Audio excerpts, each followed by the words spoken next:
Alright guys, welcome to Story Time. This is where Tash and I get together and tell stories. We're going to have other people on the show as well.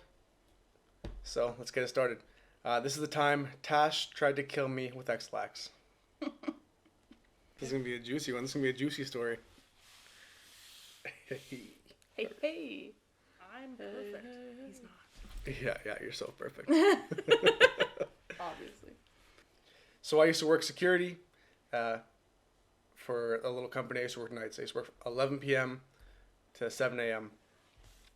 And we were living in this really, really small apartment in Brampton where we used to... Well, it was our first place, really. Yeah. It was a really tiny place. It was basically one big room that was sectioned off into 3 areas, which was like kitchen, living room, bedroom. It was basically just one big room, though. So from the living room to the kitchen, where the bathroom was like 4 steps. Yeah. Not sure, it just came out of my body. Okay.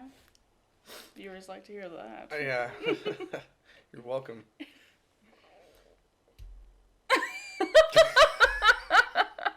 This is going really well for you. This is a good take. Anyways. So after a shift from 11 p.m. to 7 a.m., I would come home, hang out with Tash for a little bit, make her breakfast, and then she would have to work for 9. That's when the ski jumps would open, and I would go snowboard for a couple hours. It was pretty lit, like only 20 minutes from our house. So, one shift, Tash packed me a nice lunch. I went to work. After work, I wasn't really hungry at work, so I didn't really eat that much. So when I came home, saw Tash for breakfast. She left. I went snowboarding. I had a really good run. Like all my runs felt really good. I didn't feel off at all. I went to the chalet to grab some food because I haven't eaten, so I'm a little bit hungry. And I get some fries. As they give me the fries, I literally ate one, and then my stomach just felt really weird. I felt off, basically. So I said, I'll do one more run and, pack it in and go home. So I do the run. I hit a small jump. As I hit the jump, my stomach kind of felt like it dropped a little bit. I felt off. So I went home, didn't think anything of it. Called Tash, tell her I was home. I was going to pass out. She can wake me up at 5. Usually I woke up around 5 to eat dinner with her. So she wakes me up at 5 with this huge, beautiful pasta. And Tash makes good pasta, but this is probably one of the best pastas I think she ever made. yeah. I ate maybe one spoonful, Yeah. and I just pushed it aside. And she's like, "What, you don't like my pasta?" I'm like, no, it's the best I've ever had, but something's going on with my stomach. So that's 5 o'clock. As the day progressed, I could no longer sit straight up. Then I went on, I kept going further and further and further. I was basically hunched over.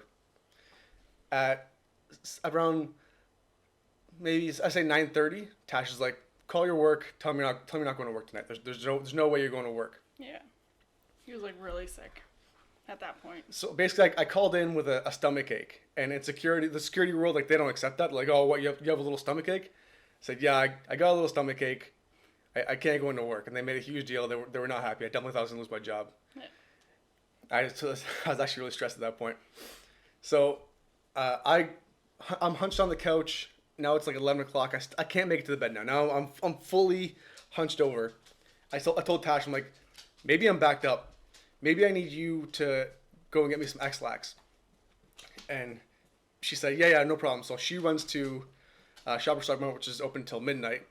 She calls me at 11:30. She says, hey, I'm here with one of the employees, and they have 3 methods of X-Lax. They have the chocolate bar, which is the slowest working one. They have the liquid, which is really fast. Or if you want to go super fast, they have the enema. And I'm like, Tash, I'm not putting anything on my ass. Please, just grab me the liquid and get home. And then she proceeded to tell me for the next 5 minutes on the phone about the benefits of the enema. And I was like, I'm not doing that. Get the liquid, get home. At this point, I'm hunched over. I'm in so much pain that I'm almost going to throw up. She gets home. She gives me the liquid. And I know, what makes me feel better when I'm sore or I'm upset stomach is I'll go and have a shower or a bath. That usually loosens everything up, right?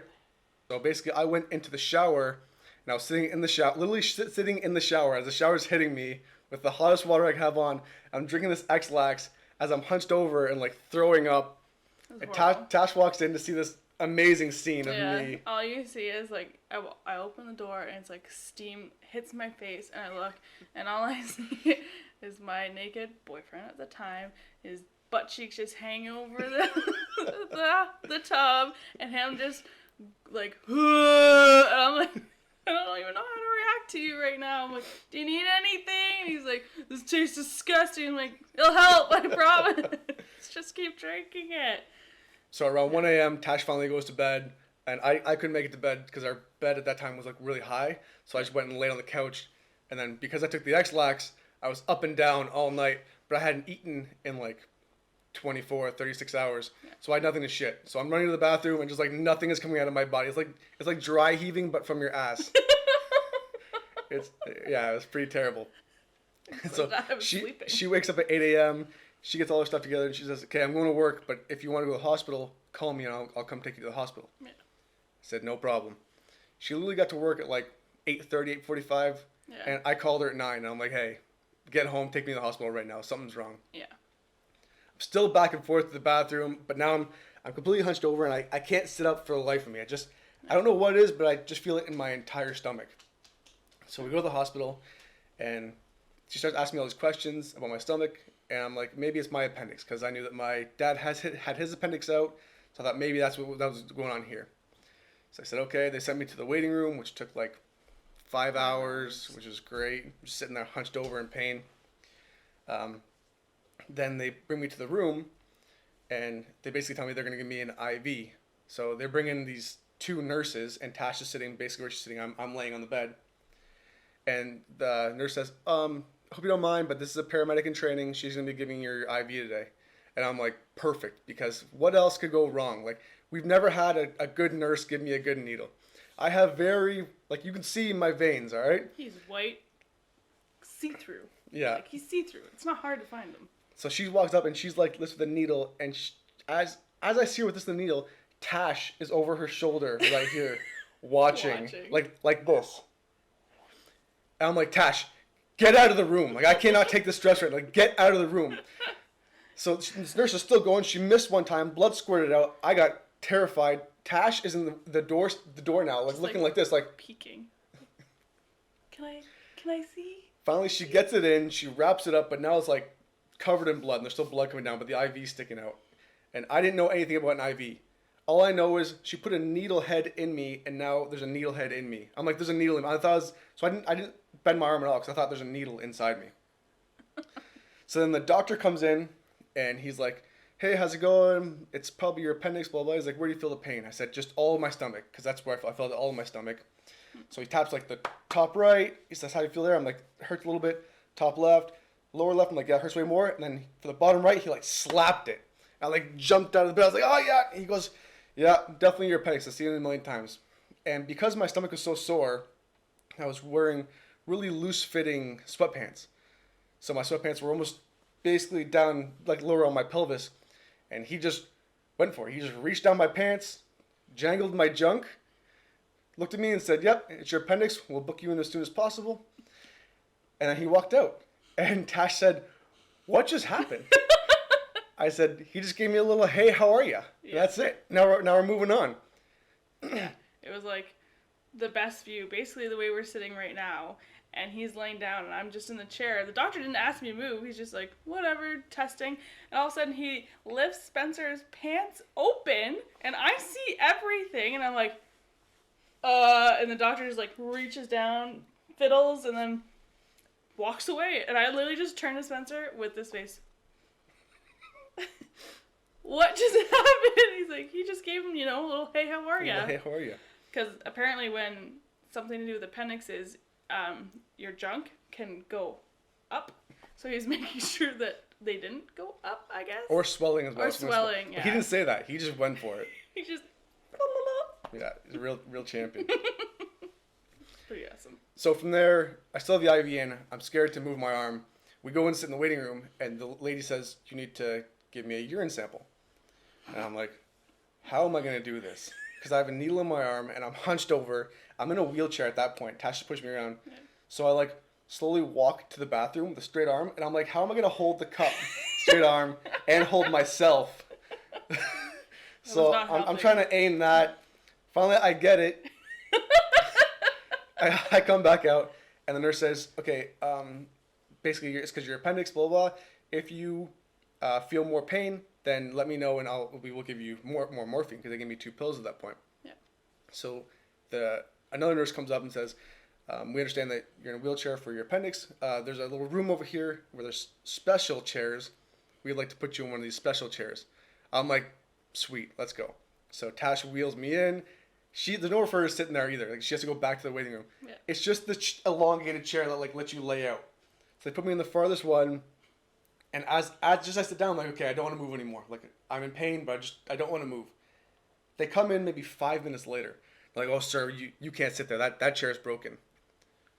I'm like, "I don't care. I cannot get up.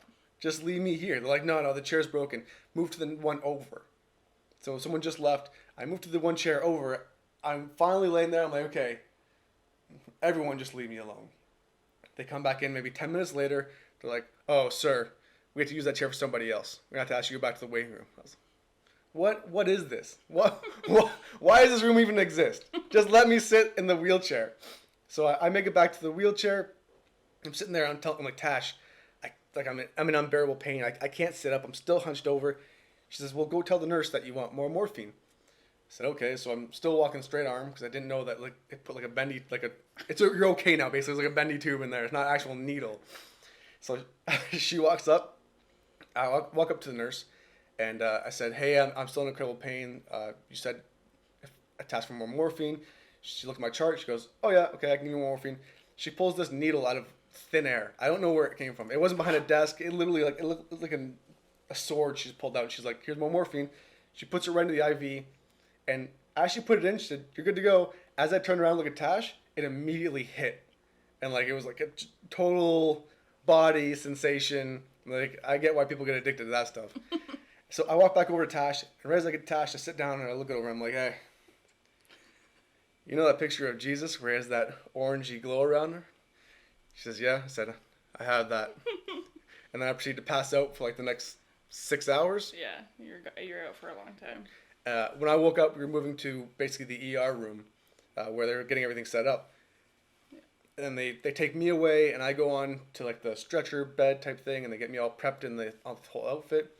And Tash walks up, just about to go in. She goes, "Don't worry, I threatened the doctor for you," which terrified me more because this guy's about to open my body up, and Tash is laying down threats. I was like, "Listen, he better come out alive. He better come out feeling better. There better be nothing missing from him." I'm like, "That's my man." Didn't really care enough. But I definitely did threaten the doctor. I was like, "He better come out okay." He's like, "He will." I'm like, "He better." So then I go in for the surgery. I come back out. I don't know how much longer. I wake up out of it. Yeah. And my parents are there and Tash is there. And all I know is I'm starving because I haven't eaten in, 3 days now. Yeah. And I'm like, I just want pizza. And apparently I just wanted kisses. Kisses and pizza. Oh my God. He wouldn't. Okay. This man just came out of surgery. He had the 2 crusties still on the side of his face. And we were dating for, I think it was like a year at this point. Like just a year. And he just kept going. I'm like, "God, just little pecks." And he's like, "I'm not making out with you in front of your parents and the rest of this hospital. Stop." And he's just like, I'm like, "Okay, I'm walking away now." I'm like, man knows what he wants. Pizza and so women. bad. Pizza and meat, basically. So then I passed out again, and I wake up in the hospital bed around 3 a.m. probably, and there's like, I'm hooked up to all these machines, and I'm in a room, and I look down, and all I can see is red, and I don't really understand what this is. Like, I don't really know what the surgery was or how it worked, so I think I'm just covered in blood. I'm bleeding out in this hospital bed. I look around and start freaking out. My mouth is so dry, and I found this little button, so I just started pressing this button that says "call for emergency," and the nurse comes running in. She goes, "What's wrong?" I'm like, I can't talk. I'm just pointing to myself, like I'm dying here. I'm bleeding out. She looks at all my stitches. She goes, "Okay, yeah, everything looks good." She goes, "Your mouth must be dry, so here's a cup of ice." So I literally just like engulf the thing of ice, and then she brought me a little thing of water. So I go back to sleep, and I wake up around 8 a.m. when Tash and the doctor are walking in at the same time. He walks up to me and Tash is sitting beside me, and says, basically, your appendix is one of the most swollen, worst we've ever seen. Yeah. It was so bad and infected that we had to take a piece of your bowel out as well. Yeah. Due to taking your bowel out, you're going to be on a liquid diet. And I was like, I'm just starving. Just give me food, please. So they bring in like, so for literally for 3 days, I just ate liquids. Yeah. So Tash bought me some movies and some stuff for the first day, and you know, there's something about laying in a hospital bed with things attached to you that makes you feel super vulnerable. Yeah. Like I had to bring like my machine with me to the bathroom and everything, and the guy next door is just yelling hello and help. Yeah. Hello? Yeah, hello, Hello? help, help. Help? It was like you feel bad for the guy, but you're also terrified because you're like, if I start yelling for help, are they gonna come help me out? Like the button worked one time. Yeah. That night, Tash leaves. I play on my laptop. I pass out. I wake up around 2 a.m. Also, I look at my door because I'm in a room by myself. A guy is standing at my door with a broom, and he's slowly walking toward me. And just as he gets to the foot of my bed, I'm thinking, this is it. Like, this guy's going to kill me. I don't know. He must escape from the insane asylum wing. Like, there's a code blue. Whatever the hell it is, someone get over here and help me. Just as he gets to the foot of my bed, a nurse goes in. She goes, oh, sir, where'd you get that broom? Don't worry, we'll clean tomorrow. And she, like, ushers him out and closes my door. And I sat there. I didn't say a word. I was just terrified like this. Like, this is it. This is my life now. He'll be back. She won't be around. He'll be back. I'm attached to machines. I can't run. Yeah. I still think I'm like, basically they lasered and stitched, I guess. But like, Yeah. I was totally fine. I didn't know that at the time, but now I know like nothing was gonna rip or tear. Yeah. But I thought like I couldn't move basically, except to go to the bathroom and then back to the bed. Second day, Tash rolls in. Just a regular morning. Yeah. Lunchtime, she goes, I'm hungry. I'm gonna go down to the cafe and grab something. Yeah. I'm like, okay. I get my lunch. She comes up with her lunch. Mine is just soup, again, and a yogurt. I wolf it down. Tash rolls up with this huge, beautiful chicken dinner with a bun, fries, salad. I'm looking over at like, if you don't give me that chicken, I'm gonna attack you. Like I need that. I need hard, like solid food now. And she's like, no, I can't. So she literally took her food with her. Went and found a doctor and asked if I was allowed to have some solid food. Yeah, something to eat. Doctor says, yeah, he can have a little bit of the bread. And I was like, give me that goddamn chicken. Yeah, I definitely gave him chicken. So I ate a little bit, felt much happier, and I was going to leave that day. A kid rolled in. He had the same thing. He had appendicitis, but he just felt a little tummy ache, came to the hospital, they took it out. He's totally fine. I don't even know if he got knocked out in the room. But his parents brought like a bunch of bags in, and he's like, yeah, I just felt a little something. And he's sitting there eating Tim Hortons, like a full Tim Hortons sandwich. I'm looking at him like, just totally different experiences. But as they put his bags down, some old lady from, I guess, one of the rooms walked up to all his stuff, said, my bags? Grabbed the bags and started walking out. Tash, in this hero moment, for no reason, bolts after the lady and says, ma'am. And I just said, don't touch her. Yeah. Because we don't know what's going on. Like, if Tash, like, touch her, like, oh, man, that's hers, and she falls down, like... Yeah. I was like, miss, yeah. miss. Oh, no, no. Yours. She turned and said, I wasn't. That's what she said. It's true. Yeah, I wasn't. He's like, don't touch her. I'm like, I'm not going to. I'm like... They're not our bags. What do we care? Yeah. Let her take his bags. I was just trying to be nice. That was true. You also missed the best part. What's the best part? So, that night where Spencer woke up covered in blood is because one of the stitches did open a little bit, I guess, and that's why it took that long for it to be that bloody. It didn't bleed that much. But we had to take him for a walk a couple times to make sure he was okay, like get everything going again. And when we came back from our little adventure, a nurse was standing there and she's like, oh, you're back. And he's like, yeah. And she's like, I have to check on your stitch. And he's like, right now? And she's like, yeah. Now this stitch is the one that's closest to the... And he had to... Hold on. I was too scared to wear boxers because I didn't know if I was going to put pressure on anything or rip anything. Yeah. So I'm literally just butt naked under my gown. and he had to. The nurse goes down on her knees. It wasn't on her knees. She was. Bent over, No, like- she was down on her knees. And Okay. I opened my gown and I'm like, here's me and my glory. So I looked up. I just looked up. He did, and I was like, I'm laughing because Spencer's just like. And she's like looking at it, she's like touching things. I was like, She's just like making sure like everything wasn't opening again, like make sure it all looked good because he had a little bandages on it, and she just double checking those. And Spencer's just like, and I'm like, huh. So that's what you do? Okay. But yeah, that was probably the funny, like one of course, many funny things that happened in our experience at hospitals. yeah, it's never a regular hospital trip with us. No, and we've been to we've had 4 hospital trips, I think. Yeah. We're at 4, and they're all because of him. I'm perfect. He's not. Something always goes wrong with him, and we're always in the hospital. And he said, if we have to ever go to the hospital for me, he's not going. I'm not going. Like, that's No way. nice. That's so much love I have. Yeah. So basically, the X-Lax accelerated the infection, and that's how Tash almost killed me a year into our relationship. It's true. All right, so that wraps up our first story time. Hope you guys enjoyed, and we'll see you next time. Bye. Tell me pretty lies, look me in the face. Tell me that you love me, even if it's fake.